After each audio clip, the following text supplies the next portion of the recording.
ఈ వీడియోలో మనం భగవద్గీత అధ్యాయము 18 శ్లోకము 58ను పరిశీలిద్దాం.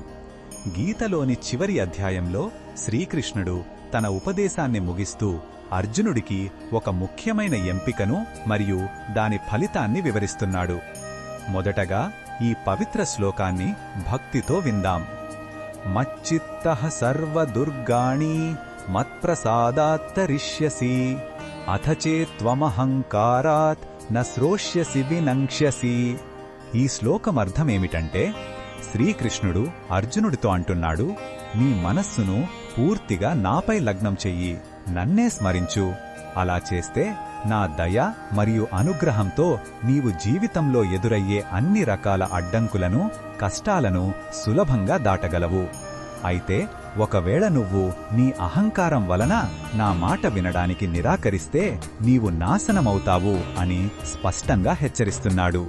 ఈ శ్లోకంలో ఉన్న భావం మనకు ఏమి చెప్తుందంటే, భగవంతుడు మనకొక గొప్ప భరోసాని మరియు అదే సమయంలో ఒక తీవ్రమైన హెచ్చరికను ఇస్తున్నాడు. ఆయనపై సంపూర్ణ విశ్వాసం ఉంచితే మన జీవితంలోని ఎలాంటి పెద్ద సమస్య అయినా ఒక గడ్డిపోచలా తేలిపోతుంది. ఆయన దయ మనకు రక్షణ కవచంలా ఉంటుంది. కాని నేనే గొప్ప, నాకే అన్నీ తెలుసు అనే అహంకారం మనల్ని దైవ మార్గం నుండి దూరం చేసి చివరికి వినాశనానికి దారితీస్తుందని ఈ శ్లోకం మనల్ని మేల్కొలుపుతుంది. ఈ బోధనను మన దైనందిన జీవితంలో ఎలా ఉపయోగించుకోవచ్చు అంటే, మన పనులను శ్రద్ధగా చేస్తూ ఫలితాన్ని భగవంతుడికి అర్పించాలి. ప్రతి పనిని నేను చేస్తున్నాను అని కాకుండా, భగవంతుడు నా ద్వారా చేయిస్తున్నాడు అనే భావనతో ఉండాలి. ఈ వినయమే మనల్ని అహంకారం నుండి కాపాడుతుంది.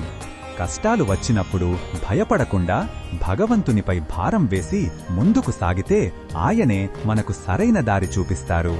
మరిన్ని భగవద్గీత శ్లోకాల అర్థాన్ని తెలుసుకోవాలంటే మా తదుపరి వీడియోలను తప్పకుండా చూడండి.